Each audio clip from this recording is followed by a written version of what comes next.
여인의 칼춤, 막전 막후. 지리산 자락에서 조용히 항문을 닦으며 살아가는 선비에게 어느 날 손님이 찾아왔습니다. 선비가 무슨 일인가 싶어 일단 맞이하자 여인이 방에 들어와 큰절로 인사드린 후 조심스레 입을 열었습니다. 선생님 명성을 들은 지 오래되었기로 비록 보잘것없는 천한 몸이지만 가까이에서 모시고 싶습니다. 허락해소서. 선비는 여인을 쳐다보더니 고개를 갸웃하며 물었습니다. 황당한 말이로구나. 너는 아직 시집가지 않은 처녀의 몸을 하고 있으면서 어찌 버젓이 초면의 사내를 모시겠다고 말하는 게냐? 그렇게 말하는 너의 정체는 무엇이냐? 남의 집 종이냐? 아니면 몸을 파는 여자냐? 그도 아니면 처녀 행세하며 사기치고 다니는 여자냐? 생전 처음 보는 사람에 대한 당연한 질문이었고 여인 역시 그런 반문을 예상했는지 담담한 얼굴로 답했습니다. 저는 본래 남의 집종이었습니다. 그런데 주인 집이 망하는 바람에 기댈 곳이 없어졌습니다. 이런 신세이지만 평범한 남자를 남편으로 떠받들다 일생을 마칠 생각은 없습니다. 저는 지금껏 남장한 채 세상을 떠돌아다니면서 바라는 인연을 만나고자 애썼습니다. 가벼이 행동에 몸을 더럽힌 바 없으며 선생님이 뛰어난 선비라는 말을 들었기에 모실 결심을 하고 감히 이렇게 아뢰는 것입니다. 여인이 이렇게 말한 데에는 이유가 있었습니다. 선비 소홍천은 일찍이 진사시에 합격했으나 붕당 정치와 파벌 싸움으로 인한 혼란한 현실을 떠나 지리산 자락에 응거하며 유학은 물론 여러 방면으로 풍부한 학식을 쌓았습니다. 당시 영남 사람들은 소홍천을 가리켜 위대한 학자 남명 조식 선생, 사후 200년 뒤에 비견할 만한 처사가 나타났다라고 평할 정도였습니다. 여인은 그 소홍천을 찾아온 것이었으며 초지일관 겸손하면서도 당당한 태도를 유지했습니다. 소홍천은 잠시 여인을 살펴보더니 감탄하며 말했습니다. 너는 보통 여자가 아니로다. 너의 뜻이 그렇다면 그리하거라. 이날부터 두 사람은 함께 지냈고 여인은 소홍천의 첩으로서 조용히 내조하며 여러 해를 살았습니다. 그러던 어느 날 밤 여인이 독한 술과 맛난 안주를 차려내오며 말했습니다. 사실 저는 아무개 댁의 종입니다. 마침 아씨와 같은 해에 태어났기에 주인 집에서는 저를 아씨의 종으로 삼았고 나중에 아씨가 시집가게 되면 저를 교전비로 딸려 보내기로 하셨답니다. 그런데 아씨 나이 9살 때 주인 집이 권세가의 모략에 걸려 완전히 망했습니다. 그때 아씨와 유모만 살아남아 급히 다른 곳으로 도망쳐 숨었고 주인 집 종 중 저만 따라갔습니다. 뜻밖의 고백에 소홍천이 깜짝 놀라 눈을 크게 뜨며 자신의 첩으로 살아온 여인을 쳐다봤습니다. 여인은 차분하게 말을 이었는데 그 사연은 다음과 같습니다. 멸문지화 와중에 간신히 목숨을 건진 세 사람은 타양에서 근근히 기니를 이어가다 이듬해 유모가 죽자 10살이 된 아씨가 동갑내기 계집종에게 남장하고 멀리 떠나 검객을 찾아가 무술을 배우자고 말했습니다. 두 사람은 길 떠난 지 2해 지나서 원하던 검객을 만날 수 있었고 그 밑에서 칼 쓰는 법을 배웠습니다. 무술을 익힌 지 5해 지나서 두 사람은 비로소 칼을 자유자재로 다룰 수 있을 정도의 실력을 갖추었습니다.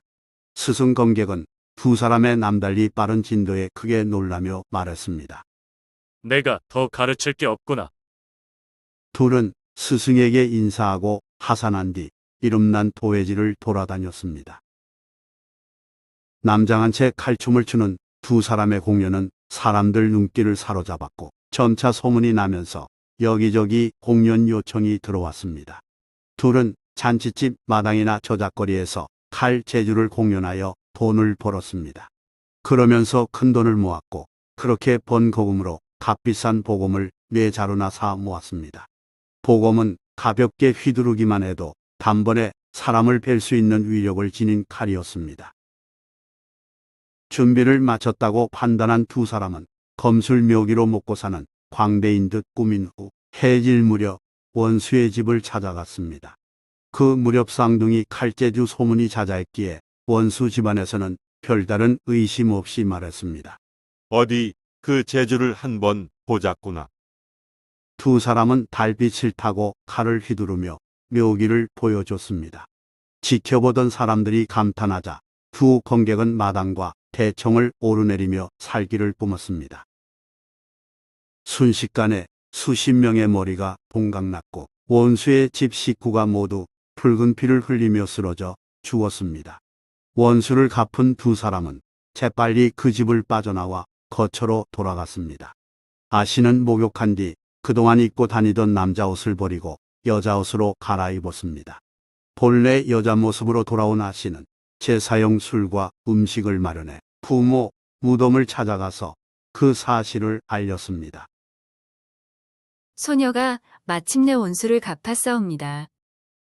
아씨는 참고 참았던 서러움이 터진 탓에 한참 구슬프게 울더니 울음을 그치고 계집종에게 말했습니다. 나는 아들이 아니라 우리 집안의 대를 이을 수 없고 평범한 삶이 아니라서 마음에 딱 맞는 짝을 만날 수도 없을 것이다. 또 우리 집은 대대로 독자가 대를 이어온 까닭에 일가부치라고 우길 만한 친척도 없단다. 계집종이 슬픈 얼굴로 쳐다보자 아씨가 단호히 말했습니다. 나는 이제 할 일을 마쳤으니 자결할 생각이다. 너는 내가 쓰던 보검 2자루를 팔아 나를 부모님 곁에 묻어다오. 그리고 너는 세상 사는 도리가 나와 다르니 나를 따라 죽어서는 안 된다. 반드시 훌륭한 선비를 찾아 인연을 맺으렴. 너 또한 걸출한 기상을 지녔으므로 평범한 남자에게 만족할 수 없을 테니 말이다. 말을 마친 아씨는 계집종이 뭐라 대답할 사이도 없이 곧 자신의 칼날에 엎어져 목숨을 끊었습니다. 계집종은 보금 한 쌍을 팔아 마련한 500냥으로 아씨를 장사 지냈고 남은 돈으로 논밭을 사서 주인집 어른과 아씨의 제사가 끊어지지 않도록 조치했습니다. 이런 비극을 자세히 설명한 계집종은 그러고도 남장한 채 3년을 더 떠돌다가 소문을 듣고 소홍천을 찾아왔던 것이라고 뒤늦게 밝혔습니다. 소홍천은 뭐라 말 못하고 여인을 바라봤습니다. 여인은 그런 소홍천에게 실망한 기색을 드러냈습니다. 그런데 곁에서 가만히 살펴보니 선생님이 잘하는 것이란 글 쓰는 재주와 천문 역술, 사주, 도참 따위의 하찮은 잡술뿐입니다. 마음을 닦고 세상을 다스려 후세의 모범을 보이는 큰 도리와는 거리가 멉니다. 빼어난 선비라는 이름값이 과하다고 여겨집니다. 여인은 당돌하게 거침없이 말을 이었습니다. 과분히 평가받은 사람은 태평시대에 산다 해도 화를 명기 어렵습니다. 더구나 지금 같은 난세라면 더욱 위험하고 설령 조심해도 무사히 살기 어려울 것입니다. 바라옵건대 이제라도 깊은 산속을 벗어나 전주 같은 도회지로 나가 구시라치의 자제를 가르치면 의식이 해결되고 분소에 맞지 않는 희망을 품지 않으면 화는 면할 것입니다. 여인의 말인즉 소홍천이 잔재주를 지닌 사람일 뿐 큰 그릇 인물은 아니라는 냉정한 평가였습니다. 소홍천은 여인의 충고에 반박하지 못했습니다. 같이 지내면서 보통 여자가 아님을 익히 알았기 때문입니다. 여인은 소홍천의 자질을 파악하고도 계속 머문다면 자기 뜻에 어긋날 뿐만 아니라 주인 아씨의 부탁을 저버리는 것이므로 다시 남장하고 세상을 떠돌겠노라 말했습니다. 저는 내일 새벽에 떠나겠습니다. 바다 건너 외딴 섬이나 인적 드문 산에서 문을 엽니다. 아무 일 없었던 듯 밥 짓고 바느질하며 살아갈 수는 없으니까요. 선생님을 모신 지 3년 남짓인데 떠나가는 마당에 작별의 예를 갖추고자 합니다. 목숨 걸고 익혀 경지에 오른 재주를 숨기는 일도 옳지 않겠지요. 선생님, 소를 한껏 드시고 담력을 키우십시오. 그래야만 제 재주를 제대로 보실 수 있습니다. 소홍천은 부끄러워 침묵하고 그저 여인이 따라주는 술을 받아 마셨습니다. 소홍천은 평소 주량보다 더 많이 마셨고 여인도 여러 잔을 마셨습니다. 술이 거나해지자 여인은 칼 재주에 맞는 옷을 차려입고 복음을 집어들었습니다. 판이 벌어졌고 여인은 그야말로 천변만화 칼묘기를 보여줬습니다. 방에서 칼을 휘두르는가 싶더니 어느 사이 마당으로 나가 훌쩍 날았습니다. 살벌하고 싸늘한 기운이 맴도는 가운데 여인이 외마디 소리를 지르며 칼을 내리치자 들에 선 나무가 베어져 쓰러졌습니다.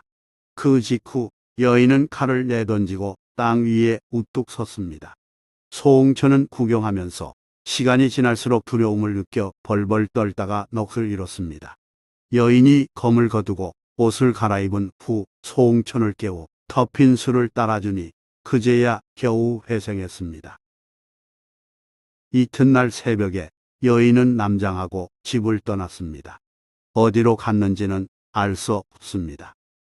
이 이야기를 18세기 인물 민백순이 호남 사람들로부터 전해 듣고 절친한 버시자 학자인 안석경에게 알려주었습니다.